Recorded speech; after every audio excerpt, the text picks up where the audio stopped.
Welcome students and friends. हम लोग प्रबंध के सिद्धांत पढ़ रहे हैं। लेसन 2 आज प्रबंध का सिद्धांत का हेनरी फ्यूल के बारे में जानेंगे। उनका 14 सिद्धांत क्या है इसके बारे में समझते हैं। सबसे पहले तो आपको बता दिए थे कि सिद्धांत क्या होता है। सिद्धांत का मतलब होता है कि कोई लॉ जिस पे वो खड़ा हो।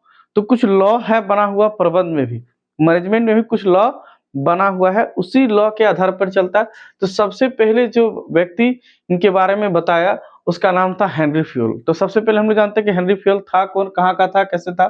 तो हेनरी फ्यूल का जन्म हुआ 1841 1841 और उनकी मृत्यु हो गई 1925 में। कहाँ जन्म हुआ था? तो फ्रांस में। कहाँ हुआ? फ्रांस। कहाँ हुआ? फ्रांस के कॉन्स्टेंटिनोपल में। कॉन्स्टेंटिनोपल जगह का नाम है, जैसे भारत में उत्तर प्रदेश लखनऊ जगह का नाम होता है, उसी तरह से। ठीक है। तो दरअसल 1860 में इंजीनियर ग्रेजुएट हुआ, इंजीनियर बना और ग्रेजुएट हुआ और कोयला खदान में लगभग 30 साल तक काम किया। लगभग शायद 30 साल तक काम किया, हाँ 30 साल तक। और 1888 में 1888 में प्रबंधक संचालक बन गया। प्रबंधक का मतलब मैनेजर बन गया उस कोयला खदान का। और उन्होंने एक बुक लिखा 1916 में। ये बुक बहुत फेमस हुआ, फ्रेंच भाषा में लिखा। क्या लिखा? तो जनरल इंडस्ट्रियल मैनेजमेंट। क्या बुक का नाम लिखा? General industrial management. इसी बुक में उन्होंने 14 सिद्धांत दिए। कितने सिद्धांत दिए? 14 सिद्धांत दिए। इसी बुक में 14 सिद्धांत को लिखा गया। हिंदी में कहता है जनरल को क्या बोलेंगे? सामान्य। क्या बोलेंगे? सामान्य और औद्योगिक।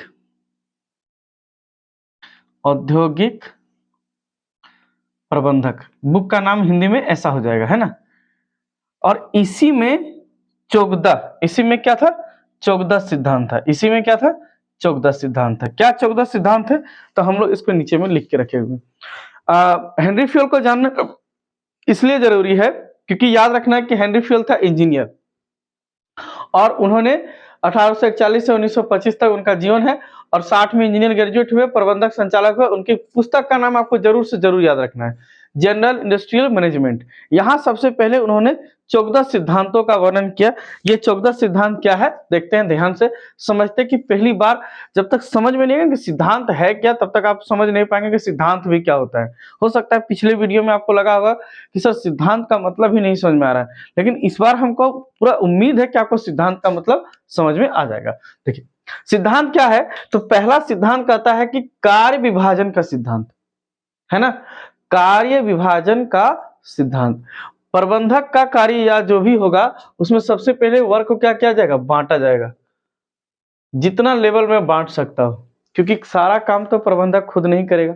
करेगा? नहीं करेगा। आप खुद ही सोच सकते हो कि कोई ऑफिस का मैनेजमेंट रहे या कोई स्कूल का रहे या कोई बैंक का रहे, वो सारा काम मैनेजर खुद नहीं कर सकता। उसके लिए कार्य का, अगर बैंक का उदाहरण ले लीजिए तो कार्य का विभाजन करेगा।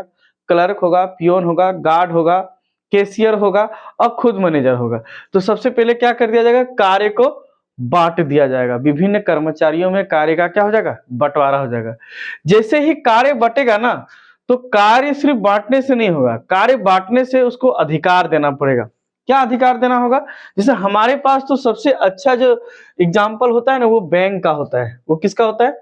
बैंक का। क्योंकि हमको बैंक बहुत आसानी से दिखाई देता है बहुत जगह।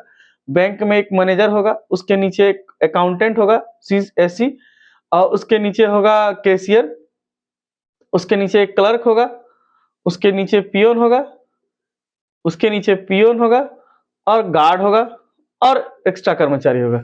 तो सबको काम क्या कर दिया? हमने बांट दिया। ये मैनेजर है, ये ऊपर जो सुपर बैठा है ये कौन है? मैनेजर है। अब मैनेजर क्या किया कि सारा काम को बांट दिया, है ना। सबसे पहले 1 नंबर का काम कर लिया। हम कहे थे कि क्या होता है इसका? गतिशील होता है ना सिद्धांत। तो गतिशील क्या होगा कि कभी कभी आगे चल के अपडेट होते जाएगा। तो काम बांट दिया। जैसे ही काम बांटेंगे तो अधिकार भी बांटना होगा। कैशियर कैश का लेन देन करेगा, क्लर्क बाकी लेखा जोखा करेगा, अकाउंटेंट सबका हिसाब करेगा, पियोन डायरी को इधर उधर लाएगा, गार्ड सुरक्षा देगा। तो सबका काम भी बांट दिए, अधिकार दे दिए सबको और साथ में उत्तरदायित्व भी दे दिए। क्या उत्तरदायित्व दिए? कि गार्ड को उत्तरदायित्व दिए हैं कि आप पब्लिक को संभालिएगा, कैशियर को उत्तरदायित्व दिए कि आप कैश संभालिएगा, अकाउंटेंट को उत्तरदायित्व दिए कि आप अकाउंट संभालिएगा, बाकी क्लर्क को जो लिखा पत्र है वो देखने के लिए छोड़ दिए। अधिकार भी दे दिए कि कैशियर ही कैश का लेन देन करेगा और उत्तरदायित्व भी देश को दे दिए। इसी प्रकार प्रबंध का सिद्धांत चलते रहता है। और ये सिद्धांत दिया कौन? हेनरी फ्योल ने दिया। 14 सिद्धांत में ये 2 सिद्धांत है। तीसरा सिद्धांत क्या दिया कि अनुशासन का सिद्धांत, कि जब तक डिसिप्लिन नहीं होगा तब तक काम नहीं होगा। विद्यालय में भी आप पढ़े होंगे, स्कूल में, कॉलेज में, डिसिप्लिन का होना बहुत जरूरी है। डिसिप्लिन का मतलब है कि काम बांट तो दिए, काम करने का भी डिसिप्लिन होगा, कि आप जो है काम करके, जैसे कि हम बताएं कि अगर पियोन काम करके देगा पीओ को, पीओ कार्य करके क्लर्क को, क्लर्क देगा कैशियर को, कैशियर देगा अकाउंट, और अकाउंट जमा करेगा किसको? मैनेजमेंट को। और सबके अंदर अनुशासन होगा। 8 बजे या 10 बजे बैंक आएगा, 4 बजे बैंक से जाएगा, सब एक दूसरे को सर बोलेगा, सब अच्छा कपड़ा पहन करके आएगा, और सब एक दूसरे कस्टमर से अच्छा से बात करेगा। तो ये डिसिप्लिन होना बहुत जरूरी होता है। अगला है आदेश की एकता। सबको आदेश बड़का आदमी देगा, मैनेजर सबको आदेश दे सकता है। अब हो सकता है ये इसके नीचे आदेश दे, ये इसके नीचे दे, ये इसके नीचे दे, लेकिन ये व्यक्ति सबको आदेश देगा और सबको एक ही काम करने का मकसद सिखाएगा कि सबको क्या काम करना है। आदेश भी देगा और निर्देश भी देगा, डायरेक्शन भी देगा। सभी को निर्देश दे सकता है, सभी को निर्देश देगा कि आप इस प्रकार अपने काम को करिए। आप अपने चेयर में बैठिए, अपना कैश को संभालिए, आप चेयर में बैठिए, बाकी डॉक्यूमेंट, खाता खोलिए, अकाउंट खोलिए, इसको संभालिए। तो यह है निर्देश में एकता। फिर अगला जो पॉइंट है वो कहता है व्यक्तिगत हितों की अपेक्षा सामान्य हितों की अधीनता। आप क्या करेंगे कि व्यक्तिगत हित का मतलब क्या? तो मेरा सबसे बड़ा पर्सनल काम क्या है? मैं खुद का प्रॉफिट देखूंगा। कैशियर सोचेगा बैठे बैठे कि चलो 5,000 चुरा लेते हैं। तो यही करा कि व्यक्तिगत हितों को छोड़कर, अपना हित को छोड़कर आपको देखना है कि सामान्य हित क्या है। आप जिसके लिए काम करते हैं, जिस ऑर्गेनाइजेशन के लिए काम करते हैं, संगठन के लिए काम करते हैं, उसका हित क्या है और उसके लिए आपको क्या करना होगा? थोड़ा आपको उसके अधीन रहना पड़ेगा। आप जब भी किसी संगठन से जुड़िएगा तो आपको सबसे पहले ये बात जानना ही पड़ेगा कि आपको उसके अधीन काम करना पड़ेगा। अब मान लीजिए कि आप लोग जब आगे बढ़िएगा पढ़ते पढ़ते तो जॉब का चक्कर में भागिएगा। जब जॉब लेने चाहिएगा तो किसी के अधीन काम करना पड़ेगा। अधीन का मतलब है वो जो ऑर्डर देगा वही काम करना होगा। आपके ऑर्डर से वहां काम नहीं चलेगा, तब तो ऑर्गेनाइजेशन ही मेरा फेल हो जाएगा।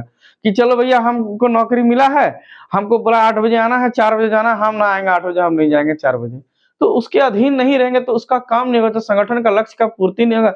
संगठन का लक्ष्य का पूर्ति नहीं होगा तो मैनेजर का काम का पूर्ति नहीं होगा। तो मैनेजर तब आपको बवाली करते रहेगा।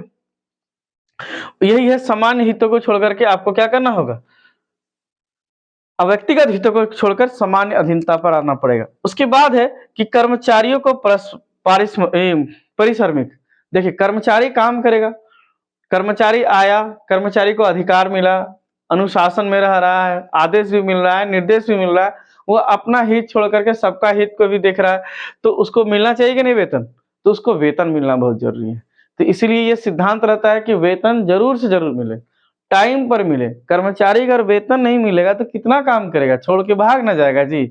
इसीलिए ये सिद्धांत भी रखे हेनरी फ्यूल की, उनको समय समय पर तनख्वाह या जो भी मिलता है, डीए भत्ता, वो उसको मिलते रहना चाहिए।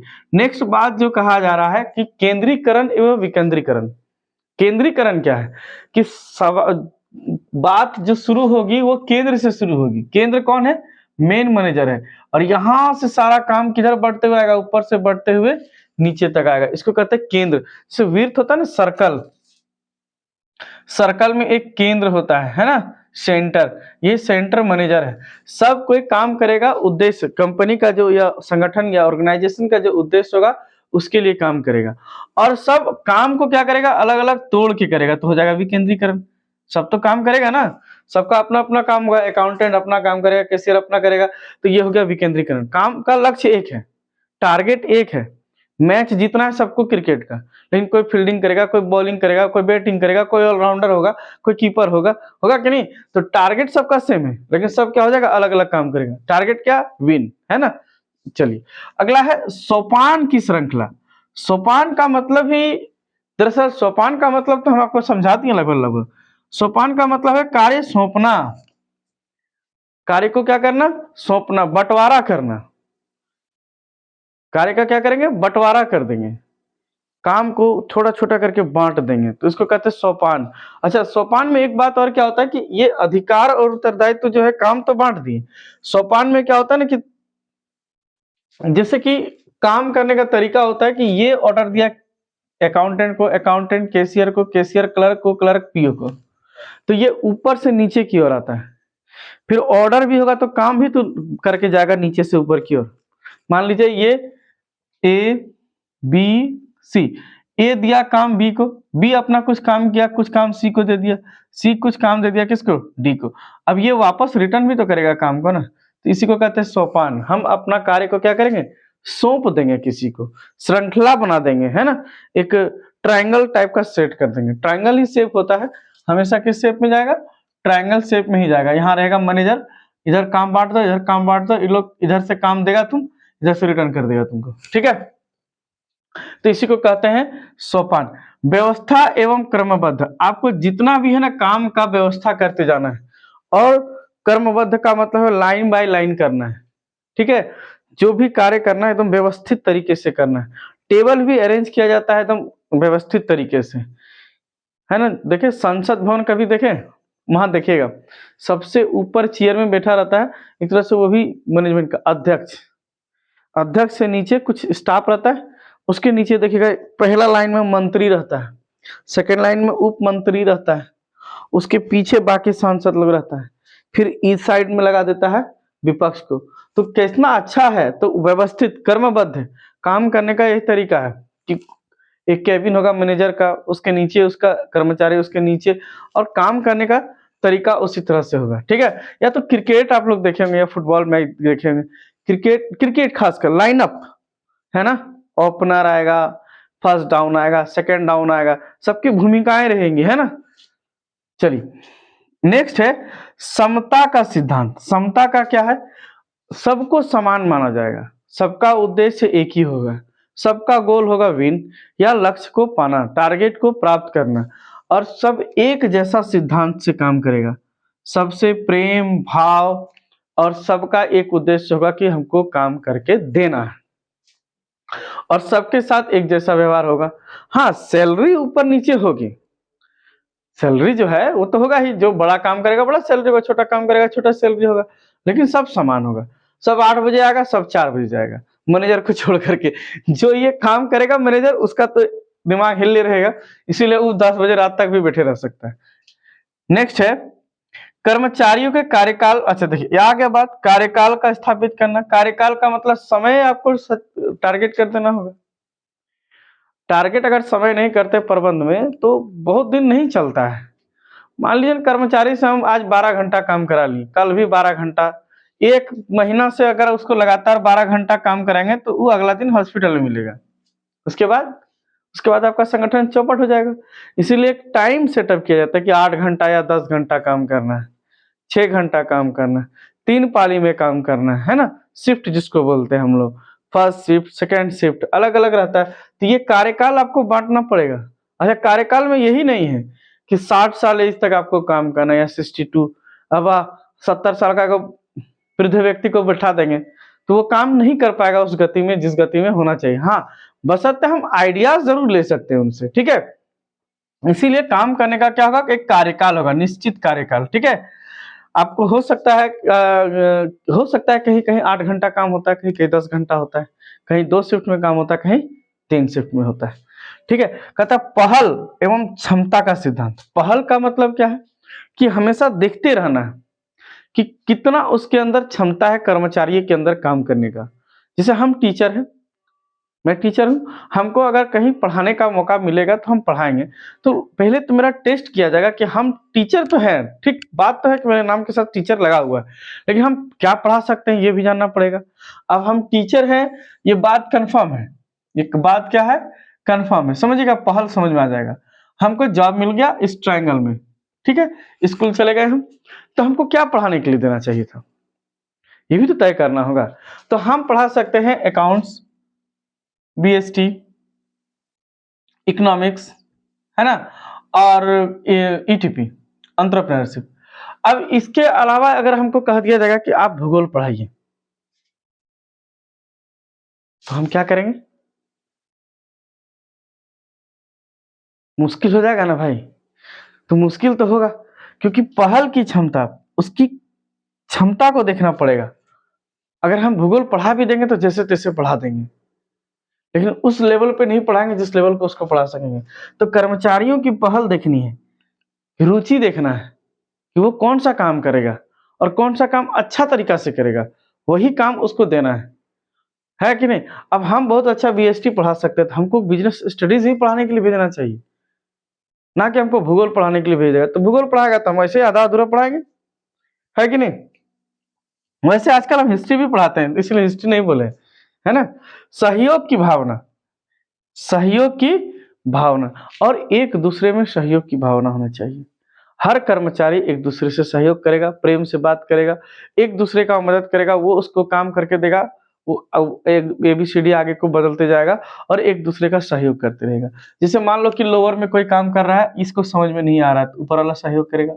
अगर ऊपर वाले को समझ में नहीं आ रहा तो ये आके सहयोग करेगा, ये नहीं समझ में आ रहा है तो वो मैनेजर आके सबका सहयोग कर दे, है कि नहीं। मैनेजर के पास सारा एबिलिटी होगा कि वो सभी कामों को सहयोग किया जा सकता है। तो आई होप आपको समझ में आया होगा कि प्रबंध का सिद्धांत और खासकर हेनरी फ्यूल के बारे में समझ में आया होगा। ठीक है, अब इनके 14 सिद्धांत सामान्य और औद्योगिक प्रबंधक, हिंदी में ये किताब का नाम हो जाएगा। ठीक है, अगर आपको इसमें कुछ दिक्कत हो रहा है तो आप कमेंट करें, कम से कम इतना तो जरूर कमेंट करें कि आप कहाँ से देख रहे हैं, और एक बार वीडियो को लाइक शेयर और सब्सक्राइब जरूर करें। जय हिंद।